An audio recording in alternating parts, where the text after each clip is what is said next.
പിതാവിന്റെയും പുത്രന്റെയും പരിശുദ്ധാത്മാവിന്റെയും നാമത്തിൽ ആമേൻ. കർത്താവേ, നിന്റെ ഉന്നതമായ നാമത്തിന് സ്തോത്രം ചെയ്യുന്നു. കർത്താവേ, നിന്റെ വിശുദ്ധ പൗരോഹിത്യത്തെ മഹത്വപ്പെടുത്തണമേ. കർത്താവേ, സഭയിലുള്ള സാന്നിധ്യം പ്രകടമാക്കണമേ. 40 വർഷം ഞാൻ അർപ്പിച്ച കൃപാനയുടെ യുഗതിയാണ്.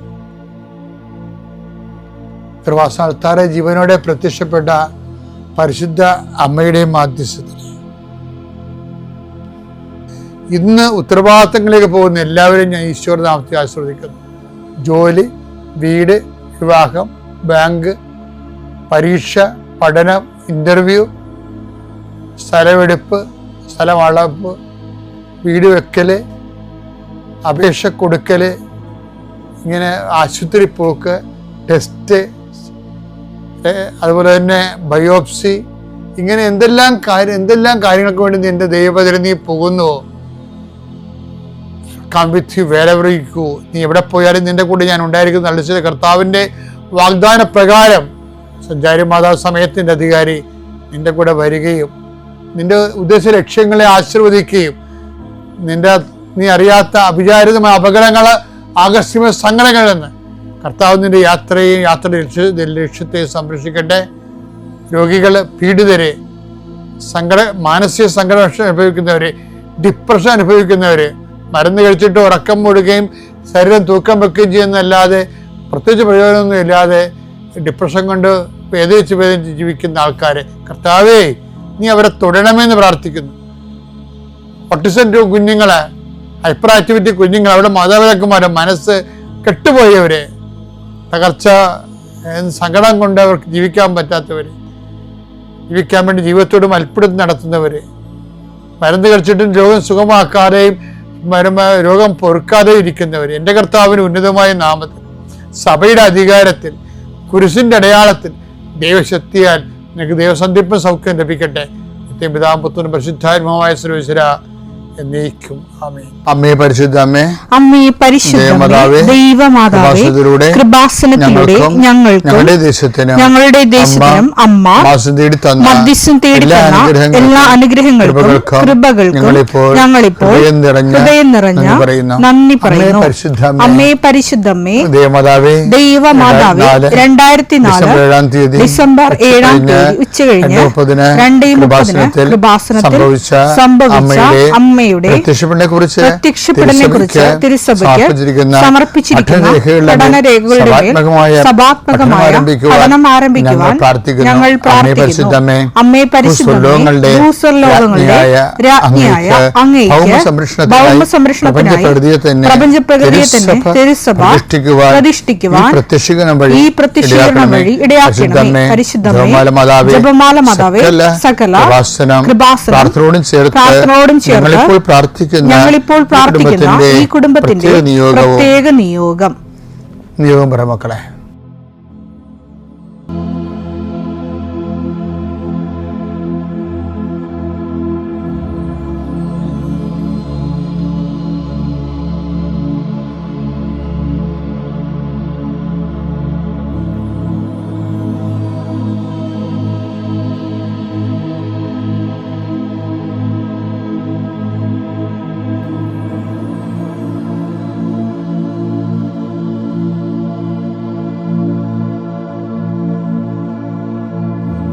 അമ്മയുടെ പ്രത്യക്ഷീകരണത്തിന്റെ ഈ അനുഗ്രഹവേളയിൽ ഞങ്ങൾക്ക് സാധിച്ചു തരുവാൻ കനിയണമേ. ആമേൻ. എന്റെ പ്രിയപ്പെട്ടവരെ, ബൈബിളിൽ ചില രസങ്ങളുണ്ടാവും. ബൈബിളില് ഒരിക്കൽ പറയുന്നതിനോട് ദൈവം ചില സമയത്ത് നേരെ അതിന്റെ എതിര് പറയും. അപ്പോഴ കൺഫ്യൂഷൻ ആകണ്ട, തൻ്റെ ടൈമിൽ പറഞ്ഞ പോലെ കണക്കാക്കിയാൽ മതി. ജീവിതത്തിന്റെയും 2 ഘട്ടം. ഇപ്പൊ ഒരു ഘട്ടത്തിൽ ഈശോ എന്താ പറഞ്ഞിരിക്കുന്നത്? മത്തായി 9:13 ബലിയല്ല കരുണയാണ് ഞാൻ ആഗ്രഹിക്കുന്നത് എന്നതിന്റെ അർത്ഥം നിങ്ങൾ പോയി പഠിക്കുക. ഞാൻ വന്നത് നീതിമാന്മാരെ വിളിക്കാനല്ല, പാപികളെ വിളിക്കാനാണ്. അപ്പൊ നീതിമാന്മാരെ വിളിക്കാനല്ല എന്ന് പറഞ്ഞില്ലേ? പിന്നെ ആരെ വിളിക്കാനാണ്? പാപികളെ വിളിക്കാനാണ്. അപ്പൊ ഇത് ആണ് ഈശോയുടെ നിലപാട്. ഇനി കുറച്ച് കഴിയുമ്പോ ഈ നിലപാട് മാറും. പാപികളെ വിളിക്കത്തില്ല. പാപികള് പാപം ചെയ്യാനാണ് ഉദ്ദേശം എന്നുണ്ടെങ്കിൽ അത് ചെയ്തോളാൻ പറയുള്ളൂ. ആദ്യം മുതൽ അവസാനം വരെ പാപം ചെയ്തല്ലേ, പാപത്തിന് പരിഹാരം ഈശോ മാത്രമേ ഉള്ളൂ എന്ന് പറഞ്ഞിട്ട് ബൈബിൾ അവസാനം പറയണേ, ഇനി പാപം ചെയ്യാനുള്ള ആൾക്കാർ ചെയ്തു, വ്യഭിചരിക്കേണ്ടവർക്ക് വ്യഭിചരിക്കാം, കക്കേണ്ടവർക്ക് കക്കാം, എല്ലാവർക്കും ലൈസൻസ് കൊടുക്കും.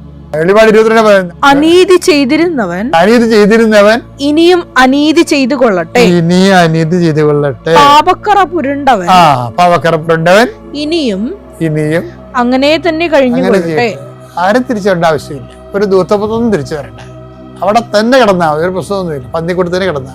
കുറച്ച് നാളേക്ക് വെളിപാടിന്റെ പുസ്തകം എഴുതുന്ന കാലത്ത് തന്നെ ഇതിനെ കുറച്ച് നാൾ മുമ്പ് ഈ നമ്മുടെ പൗലോസ് അപ്പോസ്തലൻ ഉണ്ടല്ലോ, പൗലോസ് അപ്പോസ്തലൻ പറഞ്ഞിട്ടുണ്ട്, മോഷ്ടാവ് എഫേസ്യർ 4:28 മോഷ്ടാവ് ഇനിമേൽ മോഷ്ടിക്കരുത്, മോഷ്ടാവ് ഇനിമേൽ മോഷ്ടിക്കരുത്.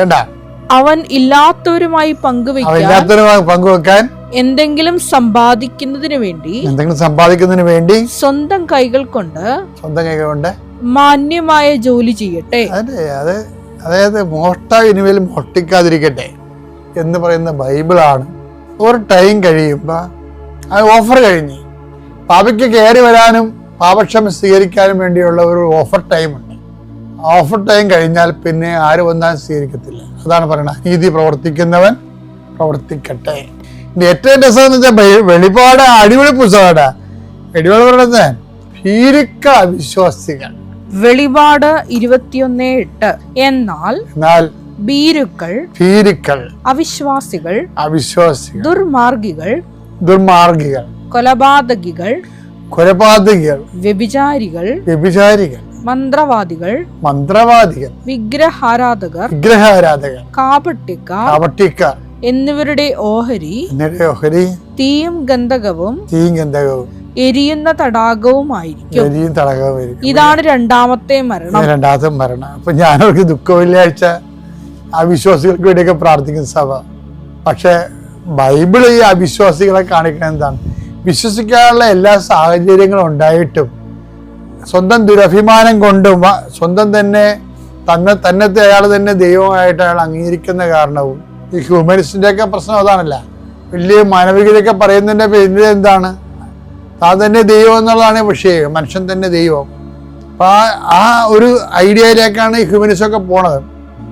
ഒരു ഉൾക്കൊണ്ട ഒരു കാര്യം ബൈബിൾ തന്നെ ഒന്നും ഉൾക്കൊള്ളില്ല. കാര്യം അതന്നെ അങ്ങനെ കണ്ടിരിക്കുന്നത് അവൻ ധൈര്യമില്ലാത്തവനാ. എന്താണ്? ദൈവത്തെ ഏറ്റു പറയണമെങ്കിൽ കുറച്ച് ധൈര്യം ഉണ്ടാവണം. ധൈര്യം ഇല്ലാത്തവന് മനുഷ്യന്റെ മുമ്പിൽ ദുരഭിമാനം കൊണ്ട് വിശ്വാസം ഏറ്റു പറയാൻ പറ്റാത്തവൻ ആരാണ്? ഭീരുക്കളാ. ആ ഭീരുക്കൾ തന്നെയാണ് അവിശ്വാസികൾ. അവിശ്വാസികളുടെ റാങ്ക് എന്ന് പറയുന്നത് ആരുടെ റാങ്കാണ്? വ്യഭിചാരികളെ കൊലപാതകൾ എന്ന് പറഞ്ഞ റാങ്ക് കിടക്കണത്. അപ്പൊ അവിശ്വാസികൾ നെളിയേണ്ട ഒരു കാര്യമില്ല. കാര്യം നിങ്ങൾക്ക് അവിശ്വാസം ഉണ്ടെങ്കിൽ അത് ക്രെഡിറ്റ് അല്ല, അത് നിങ്ങളുടെ ശാപമാണത്. കാര്യം വിശ്വസിക്കാനുള്ള കാര്യങ്ങളെല്ലാം ദൈവം ലോകത്ത് ചെയ്തിട്ടുണ്ട്. 1:19 ദൈവത്തെക്കുറിച്ച് അറിയാൻ കഴിയുന്നതൊക്കെ അവർക്ക് വ്യക്തമായി അറിയാം. ദൈവം അവയെല്ലാം അവർക്ക് വെളിപ്പെടുത്തിയിട്ടുണ്ട്. ഈ പ്രപഞ്ച ക്രമീകരണത്തെ വെറുതെ നോക്കിയാൽ മതിയല്ല. ഞാൻ ചിലപ്പോൾ ഓർക്കുകയെ, ഈ വലിയ തടാകം പോലുള്ള മേഘങ്ങളല്ലേ ഈ നമ്മുടെ തലക്ക് മുകളിൽ നിൽക്കുന്നത്, അത് അങ്ങനെ തന്നെ പൊത്തുവെന്നും പറഞ്ഞ് ഇപ്പൊ വീഴുന്ന കൊണ്ടല്ലേ നിലച്ചെറിയ സമയത്ത് മിന്നൽ പ്രളയങ്ങളൊക്കെ ഉണ്ടാകണം. കാലാവസ്ഥ വ്യതിയാനത്തിന്റെ പ്രവചനാതീതമായിട്ടുള്ള ഭവിഷ്യത്തുകൾ എന്നൊക്കെ പറയുന്നത് ഇനിയുള്ള കാലങ്ങളിൽ പേടിപ്പിക്കുന്ന ഒരു വിഷയമാണ്. അപ്പം ഞാൻ ഓർക്കുകയെ, ഈ തടാകം വലിയ തലക്ക് മുകളിൽ നിൽക്കുന്നത് എത്രയോ ടണ്ണായിരിക്കും, എത്രയോ കിലോമീറ്റർ ആയിരിക്കും. ആ മേഘങ്ങളെയൊക്കെ ആ വെള്ളക്കെട്ട്, അത് വെള്ളക്കെട്ടാണല്ലോ, ആ വെള്ളക്കെട്ടിനൊക്കെ അത് തലക്ക് മുകളിൽ കാറ്റിൽ പറക്കാവുന്ന ഒരു പരുവത്തിലാക്കി മേഘമാക്കി മാറ്റുന്ന പിന്നിലുള്ളൊരു ബുദ്ധിയില്ലേ, അത് ആർക്കാണ് മനസ്സിലാകാത്തത്? അതാണ് പൗരസഭ പറയണത്. അവർക്ക് ദൈവത്തെക്കുറിച്ച് അറിയാവുന്നതൊക്കെ അറിയാവുന്ന, എന്നാൽ ആ രീതിയിലാണ് ലോകത്തിന്റെ ഈ ക്രമീകരണം വച്ചിരിക്കുന്നത്. നമ്മളെ ഈ ദുരഭിമാനം കൊണ്ട് കൂടിയാണ് ശരിക്കും പറഞ്ഞാൽ പരിണാമവാദത്തെ ആൾക്കാർ, പരിണാമവാദം നടക്കണമെന്നില്ലെന്നല്ല, സൃഷ്ടികൾക്ക് ശേഷങ്ങളിൽ പരിണാമം ഉണ്ടാവും. സൃഷ്ടമായിട്ടുണ്ട്, അത് നമുക്ക് സ്വാഭാവികമായിട്ട് കാണാമല്ലോ. സൃഷ്ടിച്ചതിന് ശേഷം ഉണ്ടാകുന്ന പരിണാമങ്ങൾ സൃഷ്ടിയുടെ കൂടെ തന്നെ സഞ്ചരിക്കുന്ന പരിണാമങ്ങളും ഉണ്ടാകും. പക്ഷെ പരിണാമം മാത്രമാണ് എന്ന് പറഞ്ഞ് ദൈവത്തെ മാറ്റി നിർത്തിക്കൊണ്ട് അതിനേക്കാൾ വലിയ അയുക്തി എന്തുണ്ട്? അപ്പോഴേ ഇതൊക്കെ മനുഷ്യർ സൂക്ഷിക്കുമ്പോൾ അവിശ്വാസികളെന്ന് പറയുന്ന ഒരു വർഗം ശരിക്കും പറഞ്ഞാൽ അത് യുക്തിസഹമല്ല. ശരിക്കും അതാണ് ബൈബിളിൻ്റെ ഒരു കണക്ക്. അവർ വിശ്വാസം ഏറ്റു പറയാൻ ഫീരിക്കളാണ്. അതുകൊണ്ടാണ് ഫീരിക്കൾ അവിശ്വാസികളെന്ന് പറയുന്നതിൻ്റെ കാരണം. അപ്പം വിശ്വാസം ഏറ്റു പറയുന്നത് ധൈര്യമാണ്.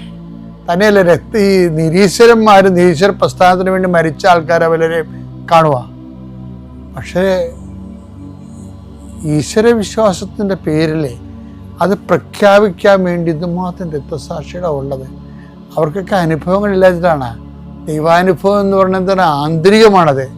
ആ അനുഭവമുള്ള ആ ബോധ്യത്തിൽ തന്നെ അവർ ജീവിക്കും. അതിനെതിരെ അതിനെ തള്ളി പറയാൻ പറഞ്ഞാൽ അവർ ചിലപ്പോൾ ജീവനായും കൊടുക്കണത് അതിന് പകരം. അതാണ് ദൈവവിശ്വാസത്തിൻ്റെ കരുത്ത് ഭൂമി നിൽക്കുന്നതിൻ്റെ കാരണം. ഞാൻ പറഞ്ഞു വരുന്നതിൻ്റെ അർത്ഥം ഈ അവസാനം അവസാനം വരെ ദൈവം ഇങ്ങനെ അനുതാപത്തിലേക്ക് പാപികളെ വിളിക്കുന്നുണ്ടെങ്കിലും അനുതാപത്തിൻ്റെ അവസരം നഷ്ടപ്പെടുന്നു.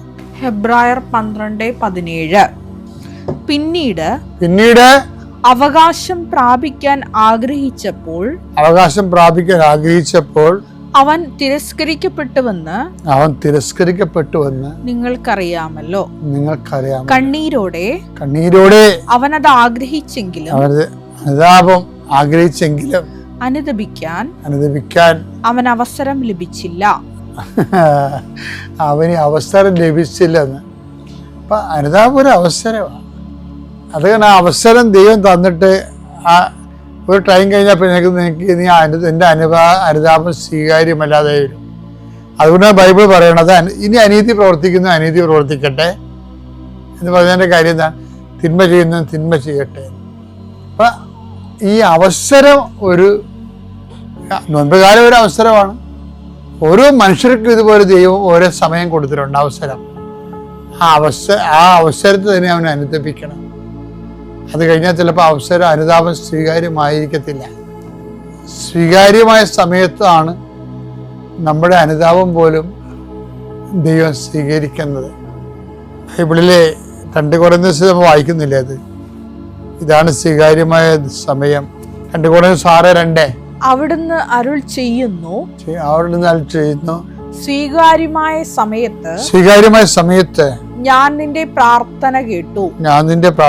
രക്ഷയുടെ ദിവസത്തിൽ ഞാൻ നിന്നെ സഹായിക്കുകയും ചെയ്തു.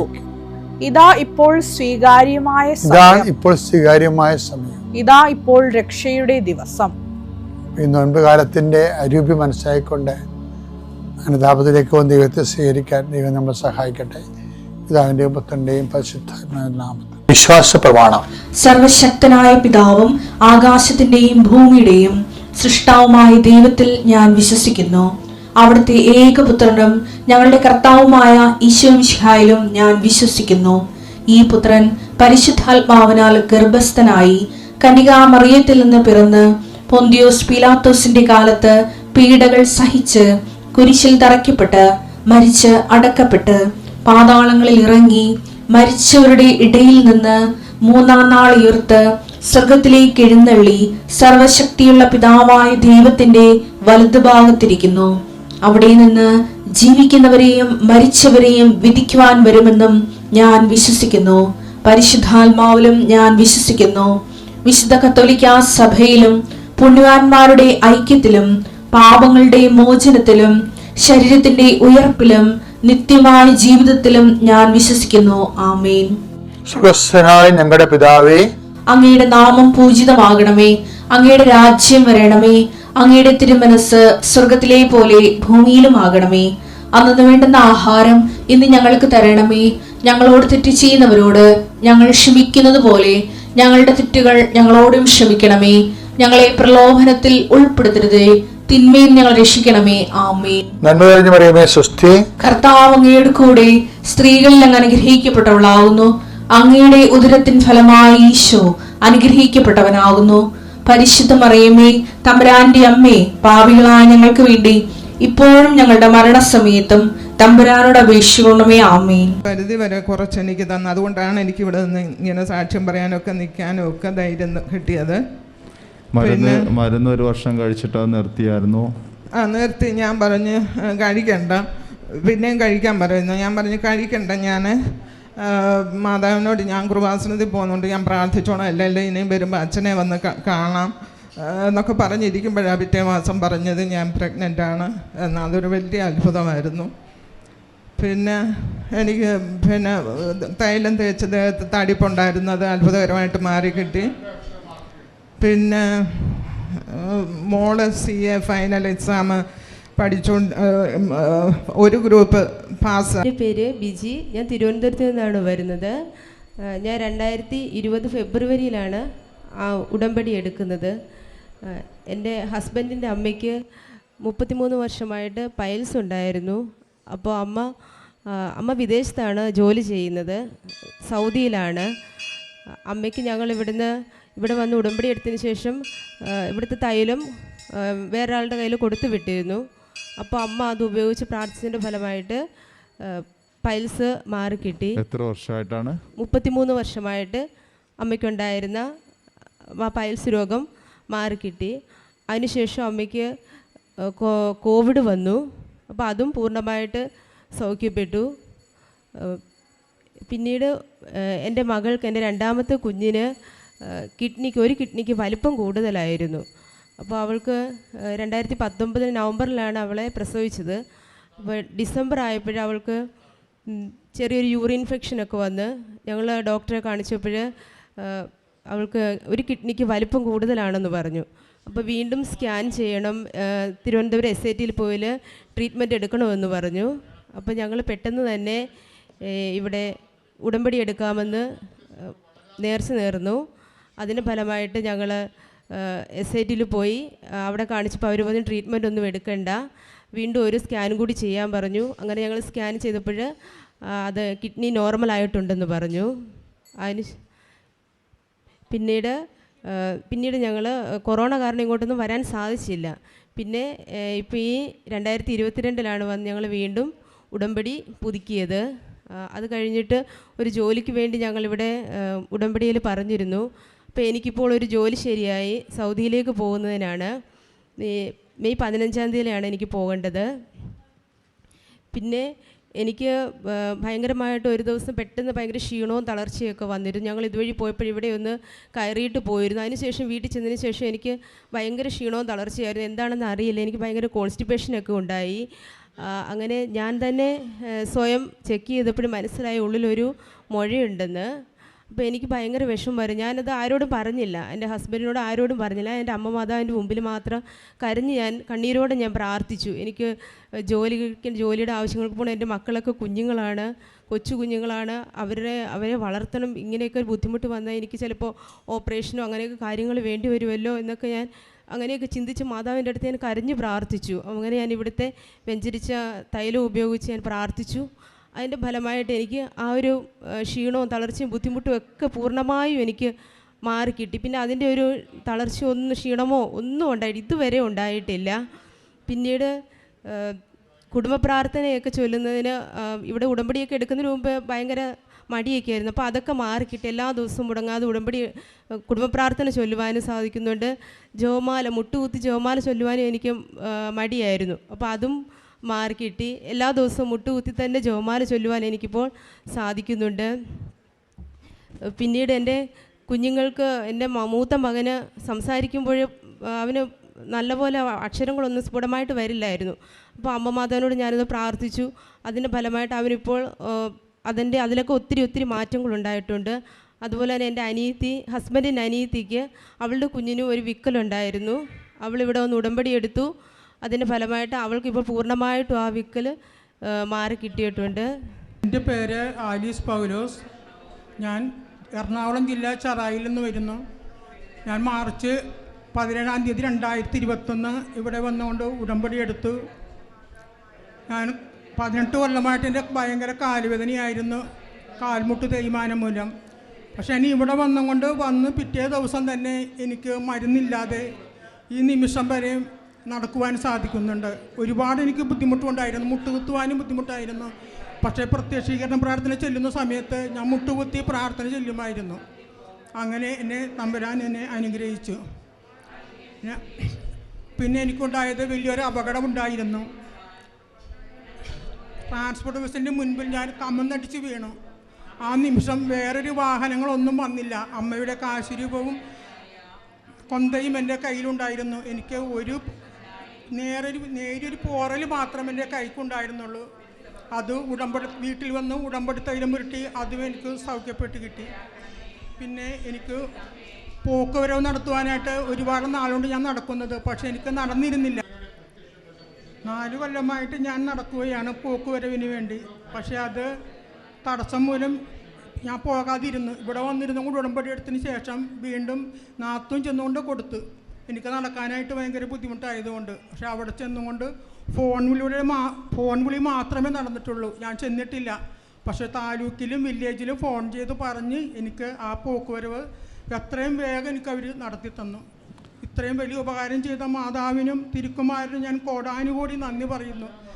ഇവിടെ തിരുസന്നിധിയിൽ വന്നു നിൽക്കാൻ യോഗ്യത എനിക്കില്ല, എങ്കിലും തമ്പുരാന് എന്നോട് കരുണ കാണിക്കണമെന്ന് ഞാൻ. പേര് വിജി സാബ്.